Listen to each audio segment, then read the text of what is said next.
Dans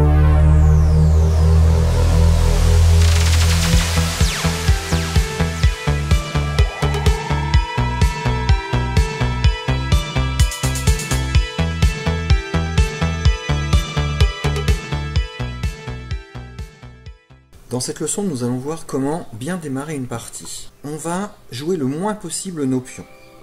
On va sortir en priorité les cavaliers et les fous parce que ce sont les pièces qui sortent le plus facilement et qui peuvent circuler le plus facilement sur l'échiquier lorsqu'il y a beaucoup de pièces encore en jeu, comme c'est le cas au début de partie.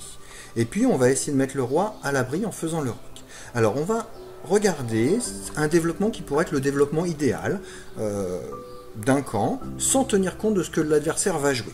Donc par exemple, on va sortir, si possible, nos deux pions du milieu de 2 cases, comme ça les deux fous sont très mobiles. Ils peuvent aller aussi loin qu'ils veulent. Ensuite, on sort les cavaliers vers le milieu, ils ont toujours plus de cases vers le milieu, comme ça. On va sortir nos fous, par exemple ici, Et puis maintenant, il va être temps de faire le roc. Et j'ai bien gardé le petit mur de pions pour que mon roi soit bien à l'abri. Et enfin, on va par exemple mettre la dame en soutien d'un fou, ici ou là, n'importe, ça va dépendre un petit peu de ce que fait l'adversaire. Et là, on a maintenant nos deux tours qui communiquent. On dit que notre développement est terminé. Donc on a réussi à sortir toutes les pièces. Et puis les tours, elles vont venir sur les colonnes où elles vont pouvoir jouer. Donc voilà le développement qui pourrait être idéal pour les blancs. Alors c'est facile, j'ai joué tout seul, sans les noirs. Alors voyons dans cette nouvelle position des exemples de ce qu'il ne faut pas faire. Première chose, on va éviter de sortir les tours par les côtés. Pourquoi? Parce que par exemple en jouant ça pour sortir la tour, si le pion bouge ici, ça faisait partie des bonnes choses à jouer parce que ça libère le fou, ça libère la dame.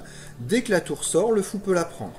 Et rappelez-vous, la tour vaut 5 points, le fou vaut 3, donc c'est intéressant pour les noirs de se précipiter sur la tour. Un autre exemple de ce qu'il faut éviter de faire, c'est par exemple de mettre les cavaliers sur le bord. Quand je sors le cavalier sur le bord, il n'a plus que 2 cases où il peut aller, soit ici, soit ici.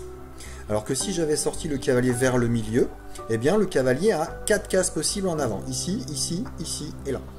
Donc c'est important d'essayer de mettre le cavalier plutôt vers le milieu. On va aussi éviter de jouer des pions pour rien. Par exemple ça ne fait sortir aucune pièce. On va essayer de jouer seulement les pions du milieu parce que ça fait sortir les fous. Et des fois, on va en bouger un troisième, par exemple, pour soutenir un pion du milieu. Et dernière chose, c'est bien d'avoir 2 pions au milieu comme ça, parce qu'ils contrôlent énormément de cases dans le camp adverse. Ils contrôlent ces 4 cases-là. Dès qu'une pièce s'approche, le pion peut le prendre. Alors, dans cette dernière position, on va voir un exemple de partie où les 2 joueurs commencent très bien. Alors, on y va. E4, donc je libère le fou, je libère la dame. Les noirs jouent E5, c'est très bien. J'empêche le deuxième pion d'avancer.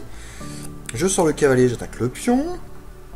On défend le pion, on va pas se laisser prendre pour rien. Je libère mon fou, je suis déjà prêt à faire le roc. J'attaque ce pion qui est un petit peu faible, il n'y a que le roi qui le défend, mais ça c'est pas très grave.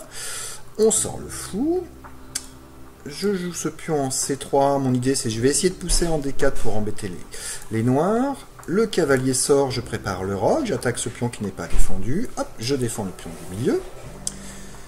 Alors, je libère le deuxième fou.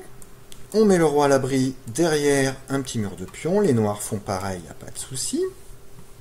Par exemple, je sors le fou, ça c'est un coup intéressant parce que je vise un petit peu la dame. Le cavalier ne peut pas s'en aller sinon je mange la dame. Les blancs peuvent faire pareil. Là pareil, je ne peux pas enlever le cavalier sinon le fou prend la dame.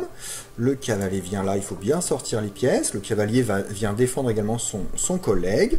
Par exemple, je sors la dame ici, mes 2 tours sont maintenant reliés.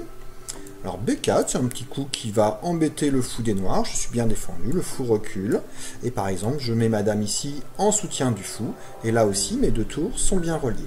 Donc voilà un exemple de partie où les 2 joueurs ont bien démarré en sortant pas trop de pions, en bougeant les cavaliers et les fous assez vite, et en ayant relié les tours. Voilà un exemple de ce qu'on peut faire.